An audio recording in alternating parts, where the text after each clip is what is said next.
everyone to OTel Q&A. Thanks for joining. Today we are super lucky to have Jacob Aronoff from Lightstep from ServiceNow join us. It's a cool treat because like I tapped Jacob because he was telling me that he had submitted a CFP to one of the, I think it was KubeCon, right, Jacob? Well, I'm unmuted. Yes. No worries, no worries. Yeah, it was a CFP on like migrating to OTel from like our organization migrating to OTel, right? If I understand correctly, which I thought that's pretty freaking cool story to tell. So so I asked them to join and have this Q&A and hear the story because I think I think it makes for a compelling narrative, like when an observability vendor talks about using OTel themselves on their own product. So here we are. So welcome, Jacob. Do you want to do like a quick little intro? Sure. Yeah, hi, my name is Jacob Aronoff. I'm a staff engineer at Lightstep on the telemetry pipeline team. I've been at Lightstep for almost 2 years, and the first year of that journey was solely focused on like OTel migrations, doing them internally, making them easier for customers, sort of that whole process. So yeah, I could get into this any way that is interesting. How do you think, do we want to do this very Q&A style, or should I just go right into the story and talk about it? We can we'll let it evolve organically. How about Cool. yeah, I like that. why don't we start like I mean, I think you're rearing to go, so maybe why don't you describe, like, set the scene for us. What were Sure. you coming into? So when I joined Lightstep, we were still on open tracing for tracing, and then a mix of open census and some hand-rolled stats-D stuff for metrics. So this meant that we had to run a proxy on every single pod that we ran in Kubernetes. And a proxy sits as a sidecar on every pod, which means that every single time that you run it, one of your applications, you have to run another little application that's going to read from stats-D and then forward those metrics off. And for us, as we were building out a metric solution, that destination was Lightstep. So I came in, and this was sort of at the beginning of like metrics alpha, I think. And I was like, hey, it would be great for us to, we know that we know that like OTel for metrics is going to be a huge effort for us in the next year or two. We wanted to reach stability. The OTel team we have like an OTel team internal Lightstep. They'd been working on it a lot and really wanted some immediate feedback on how to improve it. So I took on that migration for us. We also had the theory that doing so would save us, a good chunk of money, because we would no longer need to run these relatively expensive stats-D sidecars. So I planned it initially to be sort of as safe as possible. I'd done some migrations like this in the past, and there are a few different ways that you can do migrations like this. You can do the all-in-one go, which for us would have been possible. We're in a monorepo, but it's much more dangerous because you worry about, am I going to push a bug that's going to take everything down, right? Obviously, this is application data, that it's data about your applications, which we use for alerting. We use to understand, how our workloads are functioning in all of our environments. And so it's important that we don't take that down, because that would be disastrous for us. But obviously for an end user, it's going to be the same story. They want the comfort that if they migrate to OTel, they're not going to lose all of their alerting capabilities immediately. They're not like, you want a safe and easy migration. So that's how I went with our initial approach for doing it sort of like feature flag based, just like part of the configuration that you run in Kubernetes. It would disable this sidecar, enable some code that would then swap to OTel for metrics, and then forward it off, where it's supposed to go. So that was sort of the path there. Midway through this journey of doing these migrations, I tested it all out in staging. It looked pretty good. I tested the container in our meta environment that we use to monitor our public environment. I noticed some pretty large performance issues in those 2021. And I had reached out to the OTel team, and we had worked together to sort of alleviate some of those concerns. One of the ones that we found that was a big blocker was we heavily use attributes on metrics right now. And it was incredibly tedious to go in and figure out which metrics are using all these attributes and getting rid of them. So I had a theory that like really this one code path was the problem, where we're doing the conversion from our internal tagging implementation to OTel tags, which had a lot of other logic with it that was pretty expensive to do on pretty much every call. So I was like, you know what, there's no better time than now to begin another migration for open tracing to OTel. Basically, while we wait on the OTel folks on the metrics side to push out more performant code, more performant implementations for us, we can also test out this theory that if we migrate to OTel entirely, we're actually going to see even more performance benefits. So at that point, I said, okay, I'm going to put a pause on the metrics work while we wait for OTel, and I'm going to begin on this tracing migration. The tracing migration, however, I decided to try a different approach, which is the all or nothing approach. Basically, the open tracing to open telemetry path was a bit more known. There were a few really like small docs and examples, and they are backwards compatible. Like you're able to use them in conjunction with each other. So one thing emitting OTel, one thing emitting open tracing is not the end of the world. So you can mix those as long as you have the propagators set up correctly. Mm-hmm. So the first step, set up propagators. Second step, make sure that all of our plugins worked, which at the time they weren't open sourced. Now they are open sourced, so people can just use them. And I just did it all in one swoop. Maybe I had to revert like 3 times from our staging environment, nothing really major. And then there was one bug that I missed where we were previously doing a lot of in-app sampling because we had a really noisy function call. So I had to implement a custom sampler, which was actually like 10 times easier with OTel than it was with open tracing. I was able to get rid of a good like 1,000 lines of code or so and some really dangerous hacks. So that was a really good thing. And yeah, so then that went out very happy. Also stop me at any time if we want to get back to like more Q&A stuff. But I have so many questions from this already, but I'll let or do you mind taking like a quick pause? Because I'm like, sure. Okay, so a couple comments. So one thing that came to my mind as you're saying this, I'm like, this is actually a really freaking cool story, because like I think we tend to see like 2 different types of organizations, right?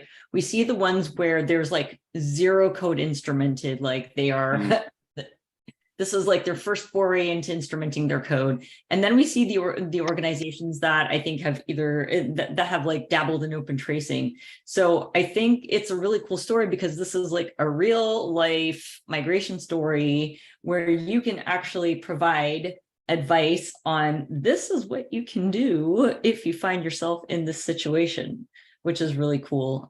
So I want to call that out, because I think that's a really important thing, especially if you're like starting to get into open telemetry. The other thing that I wanted to ask you about, because you said that it's that it's a monorepo.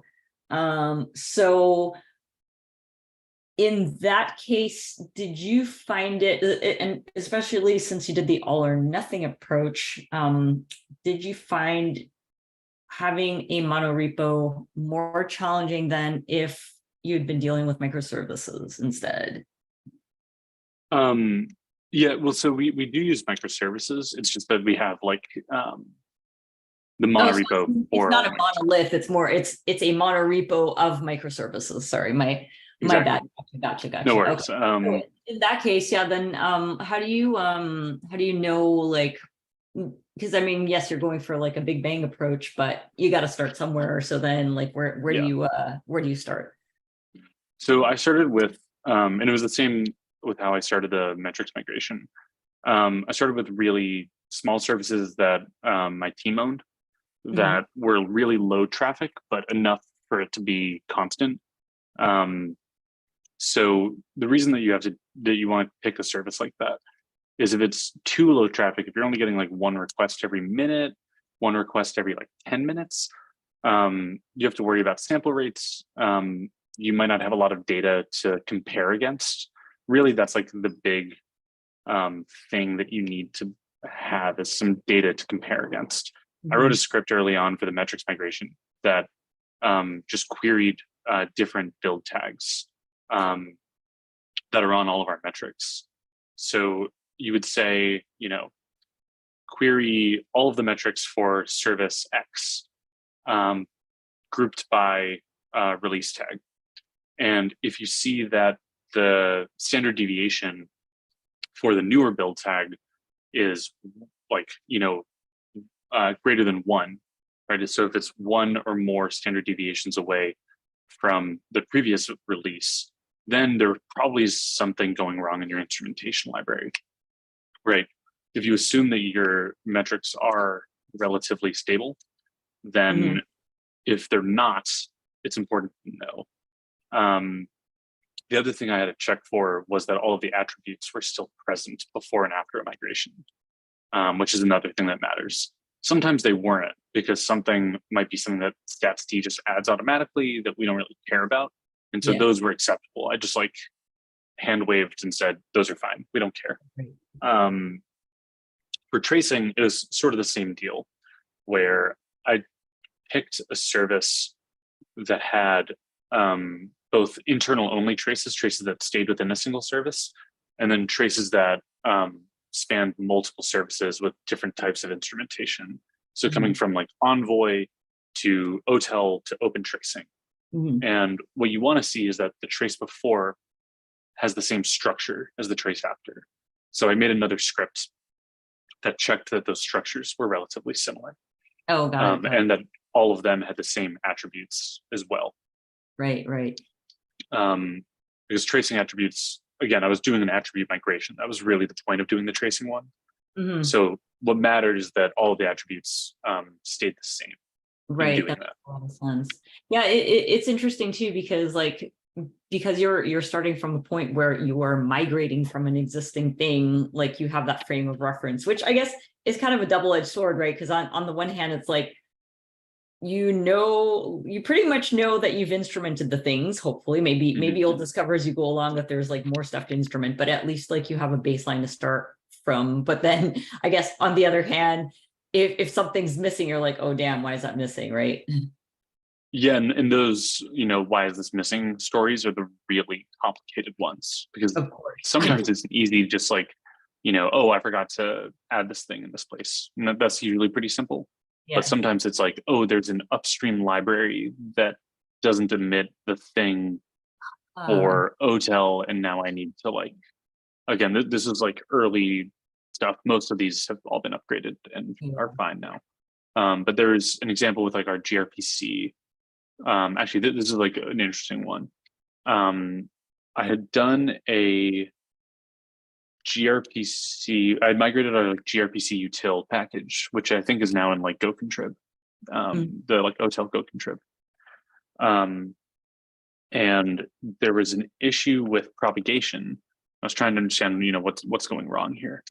And when I looked at the code, and this tells you how early in this story I was doing this migration, where there was supposed to be a propagator, there was just a to-do. Oh no. So, and the to-do was from someone on, it was from Alex Bode, which is, I'll call him out. And so I sent it to Alex and I was like, hey, this is a funny to-do because I just, took down an entire service's traces and staging.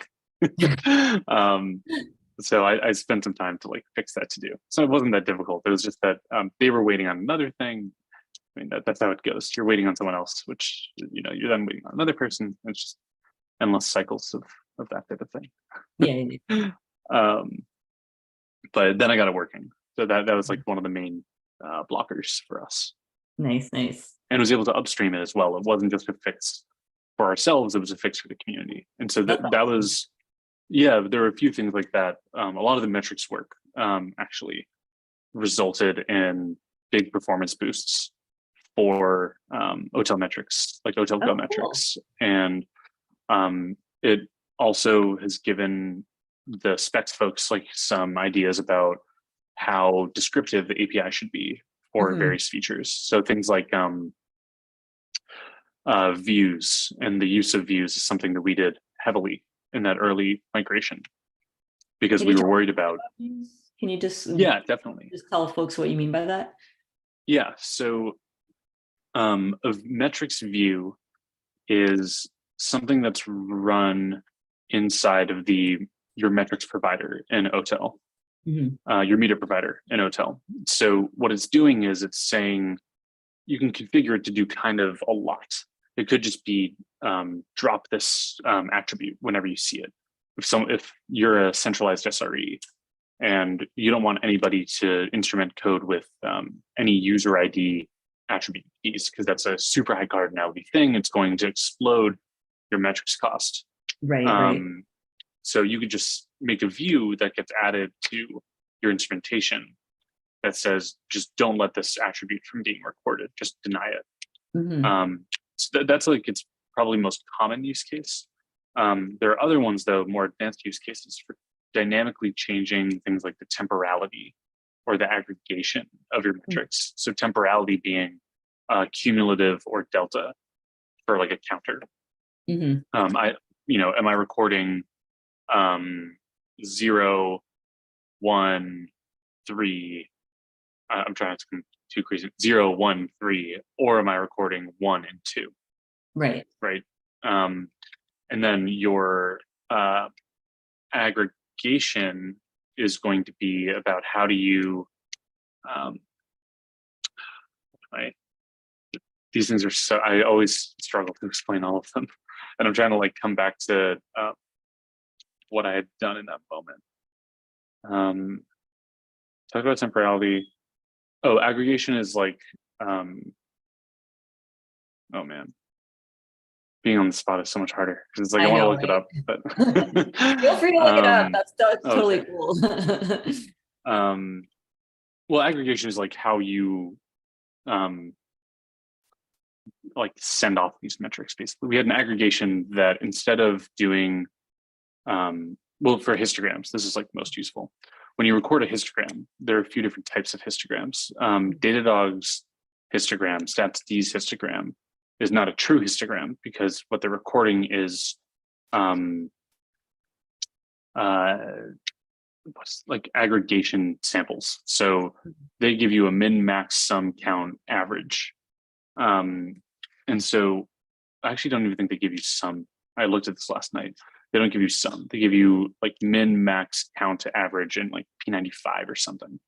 And so the problem with that is in distributed computing, if you had multiple applications that are reporting a P95,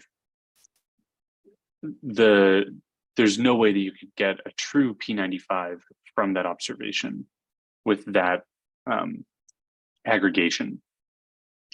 The reason for that is that in order to get P95, like you can't, if you have 5 P95s, 5 P95 observations, there's not an aggregation to say, give me the overall P95 from that. right? You need to have something about the original data to actually recalculate it. You can get the average of the P95s, but that's not a great metric. That's not really like, it doesn't really tell you much. It's not really accurate. And if you're going to alert on something, if you're going to page someone at night, you should be paging on accurate measurements. Yeah. So initially, though, we did have a few people who relied on this min-max sum count instrument. So we used OTel views in the metrics SDK to configure a custom aggregation for our histograms to emit what some would call a distribution, what OTel calls an exponential histogram, or the min-max and the min-max sum count. So we were dual emitting. This worked because they had different metric names that we were emitting. So there was no overlap between them. So what we did was we migrated, after we did the metrics migration, we were able to then go back and say any dashboard, any alert, anything that had was using a min-max sum count metric, just change it to be a distribution instead. And because we had enough data in the past, few weeks, months of running OTel metrics in our public environment, that was possible to do. So that was like one of the key features that, because we had it, it was 10 times easier. And we were able to do it from the application. We didn't have to introduce any other components, which was pretty neat. Right. Cool. Another question that I had for you. So like when you were doing this migration, it was traces and metrics were in existence. Logs, I believe, would not have been like, the specification would not have been ready, possibly not even in the works. No, it was still really early for that. So, but I guess in lieu of logs, there's span events that you could use. So is that something like that was leveraged as well? Definitely. We, for a long time, have used span events, span logs for a lot of things internally. I'm a big fan of them. I am not a huge fan of logging. I find it to be really cumbersome and really expensive. And I opt for like tracing and trace logs whenever possible. I find it like easier for myself to reason about. There are other people who are like logging first, and that's great, but that's just not who I am. I like logging for local development and tracing for distributed development, like that makes actual sense. like cloud development. But we use those heavily. That was one of the first things that I checked worked. It's actually an interesting bug where we had some custom code for open tracing that allowed us to serialize like JSON blobs in the span events. And that stopped working because we didn't emit them in the same way. It's like a little hazy, but I had to like rewrite a processor to make that work and then update some downstream code, like in Lightstep as a platform to fix that. Cool. So now how about keeping that in mind, like now that logs are more mature, are there any plans to do any conversions? Like, and please correct me if I'm wrong, but my understanding too is that like with the log specification, like maturing more and more, that like span events are going to be replaced by logs in some form. Like it's going to be the log specification for span events. Have you heard anything around that? Like, no, this is a bit outside of where my recent focus has been, so I'm not positive. I think right now the way that we do, I think the thing that we would change is how we collect those logs potentially. Right now we use how do we do this right now? It changed recently. I don't want to say something incorrect, but we previously did it by just using like Google's logging agent, where they basically are running like FluentBit on every node in a GKE cluster, and then they send it off to like GCP, and they just like tail it there. I think this changed though, and I'm not sure what we do now. Cool. Speaking of GCP, I have many questions on GKE specifically. Like, so, do you, because I believe there's like a feature now in like newer versions of Kubernetes where there's like some, I think there's like some telemetry collection. Do you know if that's been enabled in any of the clusters? Yeah, so I think that Kubernetes now has the ability to emit like OTel traces natively. Yeah. I'm not sure if we're collecting those yet. Okay. I don't know what version. That's more of a question for It the was, SREs. I yeah, don't. that's like a newer version of Kubernetes that came out like, I think even last year, starting whatever, like last fall kind of thing. I Yeah, believe. that's a really good question I- that I want to look into, because I want to see if really what I would like to do is see if Mhm. we can collect if the traces that we get from those are enough to use the span to metrics processor to Mm. generate like better Kubernetes metrics from those Mm. traces. Ooh, interesting. I'm very focused on like infrastructure metrics, like Kubernetes infrastructure metrics. And I find them to be very painful in their current form. Yeah. And it'd be really How do you cool. collect them right now? Um, How- I prefer to use the Prometheus APIs for them currently. Um, it's just a bit more ubiquitous in the like observability community to use Prometheus to do that. Yeah. Just because like that's what Kubernetes like natively emits. Right. So And then so, go ahead. No, go ahead. I'll let you complete the thought. Maybe it answers my question. And so that's what we do right now. And I use the target allocator, which is, an OTel component that I work on Mhm. to distribute those targets, which is, a pretty efficient way of getting all that data. We also use like daemon sets as well that we run in our clusters to get that data in addition to that. So Mhm. that works pretty effectively. The thing that's frustrating is just Prometheus. Prometheus script failures can be a super common problem, and it gets really annoying when you have to like worry about metrics cardinality as well, because it can explode. Yeah. I actually found a bug in GKE maybe 6 to 8 months ago, 6 to 9 months ago, that they've since fixed, Mhm. where they weren't deleting, they weren't reconciling certificate signing requests in their Kubernetes cluster, which meant that for kube state metrics, which reports on cluster state, Mhm. it was OOMing because there were so many Mm. certificate signing requests left from these abandoned nodes. And so it was something on the magnitude of like 600,000 for like a single metric, which is Right. huge. And so Right. then the Prometheus that I was running fell over because of that. And that's like a thing that happens constantly in this Oh, wow. Prometheus realm. It's just like someone emits a high cardinality metric, Prometheus goes to scrape it, and then it just like crashes, Oh, wow. which isn't fun. Yeah, that does not sound fun. I want to just take a step back because you mentioned the target allocator. I was wondering if you could expand a little bit on that, because I know like we actually had one of our previous Q&A folks also mention the target allocator. That was the first time I had heard of it, so I think it'd be like super helpful to just get a little overview. Sure, yeah. So target allocator is a component, part of the Kubernetes operator in OTel that does something that Prometheus can't do, Mhm. which is dynamically shard targets amongst a pool of scrapers. So Prometheus has some experimental functionality for sharding, Mhm. but you still have a problem for querying, because Prometheus is a database, not just a scraper. Yeah.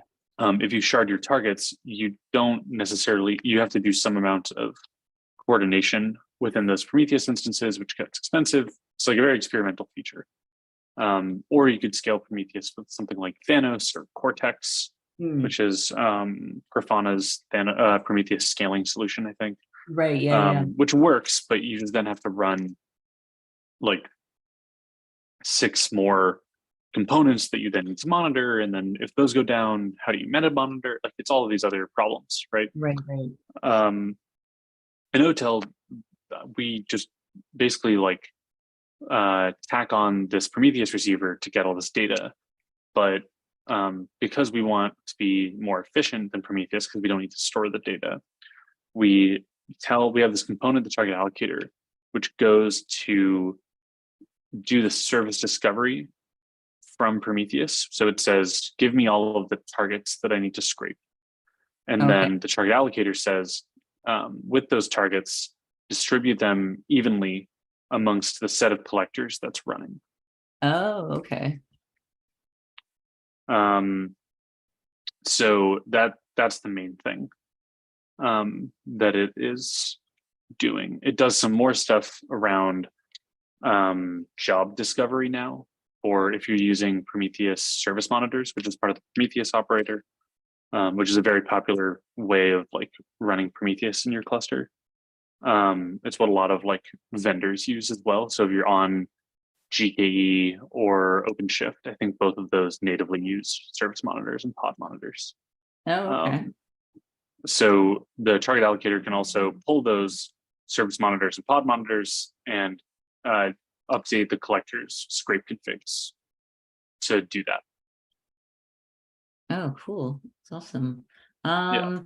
And so when related to the Prometheus thread, are you running like Prometheus itself, or are you just scraping the Prometheus metrics and pumping them through to the collector then? Exactly right. Just The second no one? Prometheus instances, Okay. Cool. just the collector running Prometheus receiver and then sending them off to Lightstep. Oh, living the dream. That was always yeah. that was always my dream. That's awesome. It's nice. Do you use like, because I remember like Lightstep has like a Prometheus operator that helps facilitate that? So Or we did used that to have kind this of like thing go called away, or we used to have this thing called the Prometheus sidecar, which you right, would run that's the one, as yeah. you would run it as part of your Prometheus installation, which would then sit on the same pod as your Prometheus instance and read the write ahead log that Prometheus has for like persistence and batching and all these other things.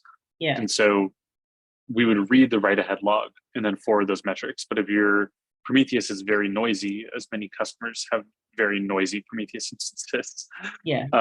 it's not really efficient. It can get really noisy and it not that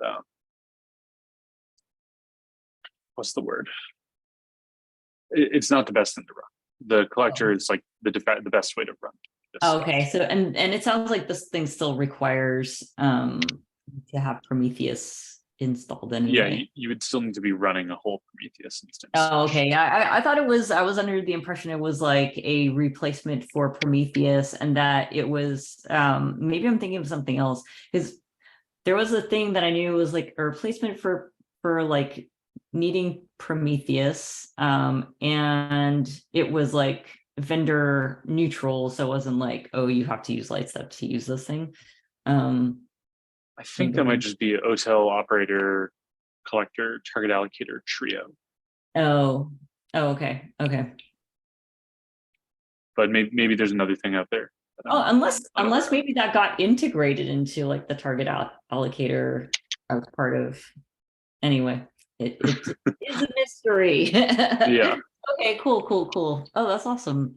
So then, okay, since we're talking collectors now,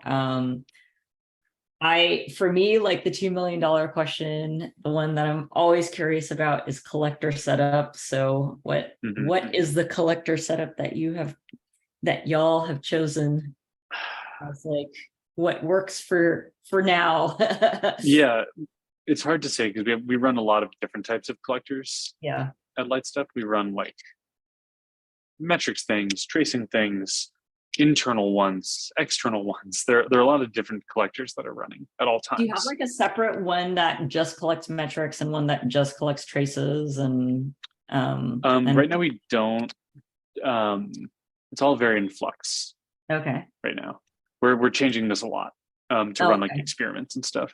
Oh, cool. Basically, like the best way for us to be able to make features for customers and end users is by running them ourselves and then using them internally, making sure that they work, and then sending them to the open source realm. And so that's what we're trying to do even more of. Like we're kind of reaching a point where we dog food everything, which gets really confusing because you have to like. Yeah, I can imagine. We're running like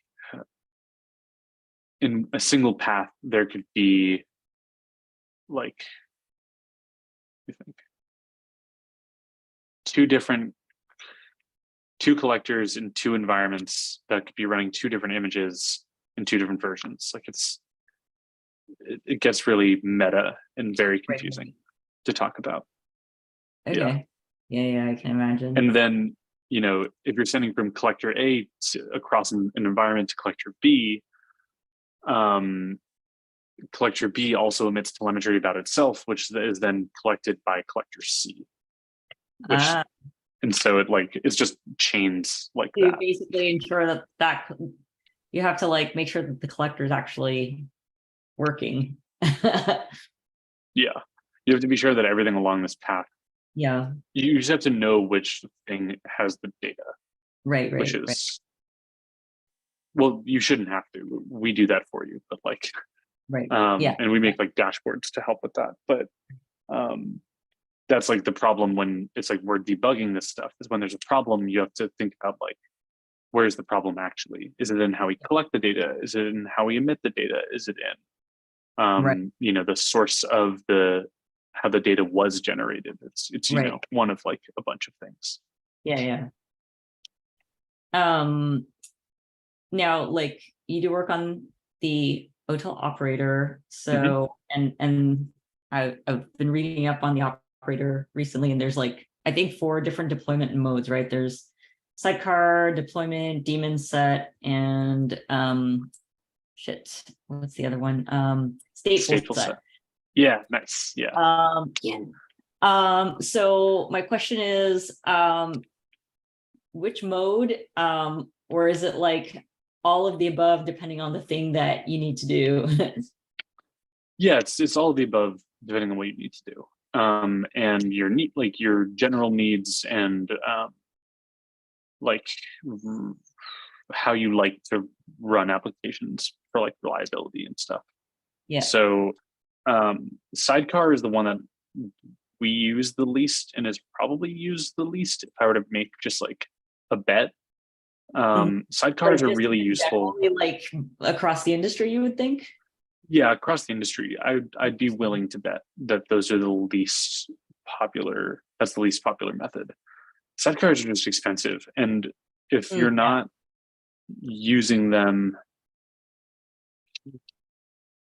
if you don't really need them, then you shouldn't use them, and you'll really only need them like something that's run as a sidecar is like Istio, which makes a lot of sense to run as a sidecar because it's doing like traffic proxying, like hooks into your container network to change how that all does its thing.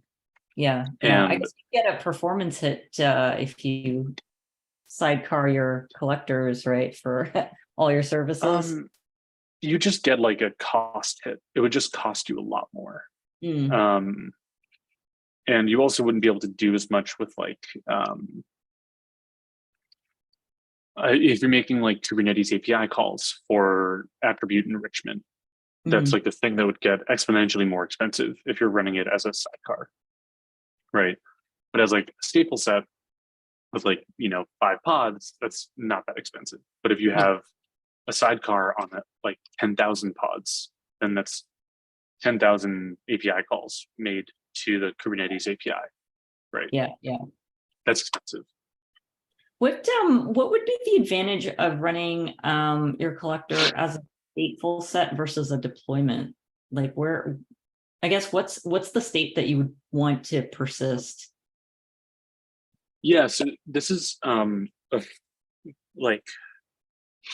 I don't know what the right word is. An unknown stateful sets aren't only used for their ability to mount volumes.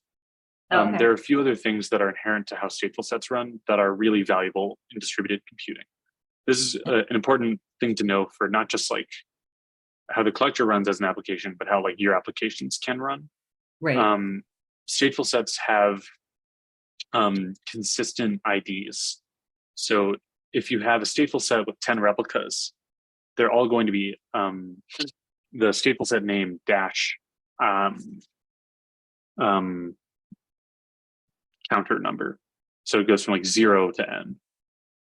So Oh, okay. that's a really valuable thing when you want consistent IDs. Right. As opposed to like with deployments, like when you like your pods are all like random crap, right? Yeah, so the pod IDs are done where it's deployment name Yeah. dash replica set ID dash pod ID. Right. And so with stateful sets, because we have this consistent IDs, we can actually do some extra work with for the target allocator, Oh, which is why we require that. And I so see. the other thing that stateful sets guarantee is what's called a in place deployment, which is what daemon sets do as well, where you take the replica, you take the pod down before you create a new one. Right. So the reason that this is important is that in the deployment, you normally do a one up, one down, Right. or what's called a rolling deployment, a rolling Right. update. And so if we were to do this for, if we were to do this for the, with the target allocator, we would probably get much more unreliable scrapes because you would, and someone actually just asked this question in the operator channel, and I'm going to give them this exact response. When a new replica comes up, you have to redistribute all of the targets because your hash ring that you place these on is changed. So if you're doing a rolling deployment, if you're doing one up, one down, that's a really expensive operation because then you have to recalculate all of these hashes that you assign. Not ideal. So if you were to do a one down, one up, you would still have to redo this whole thing because you would lose a pod, which means it's taken out of the ring, redistribute. You would gain a new ID, and then you'd have to redistribute again. Right. Whereas stateful sets, because it's a consistent ID range, you don't have to do that at all. And so this means that when we do a one down, one up, it keeps the same targets each time. Right. Right. So it's almost like a placeholder for it. Like you don't have to recalculate the ring basically. Because it's exactly. there. It's just sort of like a little what's it called? Non gap. Yeah. Blip. I can't think of the word. Cool. That's really neat. I didn't know that. Yeah, it was funny because I was reading about like pods being deployed as stateful sets. I'm like, not pods, collectors. I'm like, I straight up do not understand what the use case would be, but this makes a lot of sense. So that's really cool. And so it's not as useful this is really only useful for like a tracing use case, I would say, or sorry, metrics use case where you're like doing Prometheus scrapes. We would probably run it as a deployment for anything else. Because a deployment gives you everything that you need pretty much. Right. Because the collectors are stateless, they don't need to hold on to anything. Deployments are much more lean as a result. So gotcha. Yeah. They can just run and roll out and everybody's happy. And that's how we run most of our collectors, is just as a deployment. And then at what point would a daemon set be useful? Yeah, so daemon sets are really good for things like per node scraping, which we do a lot of. So this allows you to scrape like the kubelet that's run on every node. It allows you to scrape the node exporter that's also run on every node, which is another Prometheus daemon set that most people run. Right. Yeah, the daemon sets guarantee that you've got pods running on every node, right? That's exactly the idea. Every node that matches its selector. Right. Yeah. And so that's really useful for like scaling out. So if you have like a cluster of like 800 plus nodes, it's more reliable to run like a bunch of little collectors that get those tiny metrics rather than a few bigger stateful set pods, Right. because your blast radius is much lower. So if like one pod goes down, you lose like just a tiny bit of data. Right. But remember, like with all this cardinality stuff, that's a lot of memory. Mm-hmm. So if you're doing like a stateful set, scraping all these nodes, that's a lot of targets, that's a lot of memory. It can go down much more easily and you lose more data. Luckily, the collector isn't like Prometheus, where we don't care about that state. Mm-hmm. So if a collector goes down, it comes back up super fast. So usually the blip is low, but it does mean that the blip is more flappy, right? Where like it could go up and down pretty quickly if you're past the point of saturation. That's why it's good to have like a HPA, horizontal pod autoscaler, on that stuff. But still, daemon set is a bit more reliable. Right. And it sounds like it would be useful again, like from a metric standpoint. Yeah. Tracing, you could do it for tracing and just send it on like a node port. But tracing workloads, again, because it's all push-based, they are much easier to scale on. And you can distribute targets, you can load balance, like there are all of these other benefits that we get from push-based workloads. Right. Pull-based is like, the reason that Prometheus is so ubiquitous, in my opinion, is just because it makes local development really easy. Where you just can scrape your local endpoint. And that's what most backend development is anyway. So you could like hit endpoint A and then hit your metrics endpoint, and then hit endpoint A again, metrics endpoint. You can just like check that. It's like a very easy like developer loop. It also means that you don't have to reach outside of the network. So if you have really strict like proxy requirements to send data, local dev is much easier for that. Right. It's why like OTel now has like a really good Prometheus exporter, so that you could do both if you wanted. Right. If you have that hankering for running Prometheus. Yeah. And then I'm assuming there's a centralized gateway somewhere, or in not flight. In flight. Okay. In flight. This is part of the like collector chain that I was talking about. Gotcha. Again, we're running a lot of experiments. Cool. I can like half talk about it. Okay. I can be vague. Okay. A big effort within OTel right now is around Arrow, which you might have been hearing about some. There's been some work done by Lightstep and F5 to improve the processing speed and egress and ingress costs of OTel data by using Apache Arrow, which is a project for columnar-based data representations. And so we're just like doing some proof of concepts or like proof of implementation work to see what the actual performance of this stuff looks like. Right. And also like, check that everything works as expected. Yeah. As well, which it is, but you always have to check. Yeah, absolutely.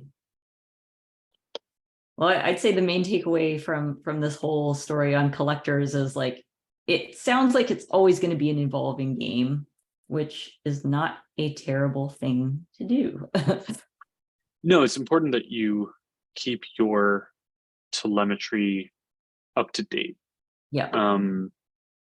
I think that like library authors and maintainers are like constantly working on new performance features and new ease of use, like quality of life stuff as well. Yeah. Yeah. Especially with an OTel, like we talk about quality of life a lot. Yeah. And so that is definitely a focus, and is why it's important to keep up to date. It makes migrations easier as well. Trying to migrate from like an ancient version of something to a latest version, Oh my God. probably Yeah. missing a lot of breaking changes potentially, Yeah. and you have to be careful of that. And on that vein, then how do you ensure that everyone's keeping up to date with the latest versions of OTel across the org? I think like stuff like Dependabot is pretty good. We use it internally, or not internally. We use it in OTel for keeping up to date with OTel stuff. So I find it to be really helpful. It's very frustrating sometimes because it's like OTel packages all update in like lockstep pretty much. So it means you have to update a fair amount of packages at once, but it does do it for you, which is pretty nice. Oh, that's nice. That's nice. But you should be doing this not just for OTel, but like any dependency. Yeah. Right. Like CVEs happen in the industry constantly. And if you're not staying up to date with vulnerability fixes, then you're opening yourself up to security attacks, which you don't want. So do something about it is my recommendation. That's fair. That's fair. I know we've got like 4 minutes left. Do you want to give us any like parting thoughts as we wrap up? I'm interested to hear if there are any questions from the group that we've missed in our discussion here. Any takers with burning questions? Now's the time. If not, I'm going to call on Reese. But this was great. I feel like I was like rapidly trying to take notes. I probably will have more as I try to like go back and tidy up some of my notes. But yeah, honestly, I was just trying to like keep up with y'all. So much information. I feel like because I've been reading up on the operator like the last week, and so like more questions than answers, and I feel like I have some answers now. I've definitely learned a lot. I hope folks on this call have learned a lot as well. I think this is like really great information. I think it gives folks like an idea of like what's involved in a migration, things to consider like when you're setting up your collectors, things to avoid doing. Keeping up with those latest versions of OTel, y'all. Always a good thing. Yeah, that's the big one, is that like new fixes come really often. Yeah. Like new versions every 2 weeks for the collector. I'd say it's like a pretty frequent cadence. There are some Prometheus libraries that like don't update like ever. Like Thanos hasn't released since March. Right. Which is absurd to me because there's like a bug in compatibility between Prometheus and Thanos right now. Oh, really? Ouchie. Yeah, so you can't use them together if you're like coding. So not fun. Oh, damn.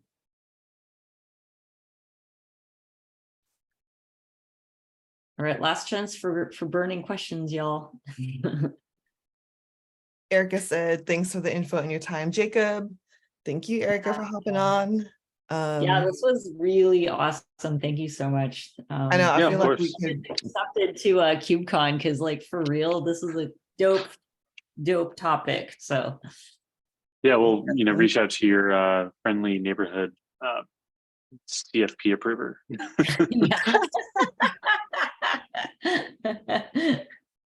No, thank you so much. I feel like there was so much more we could have chatted about as well. So we might, we'll probably for a part 2.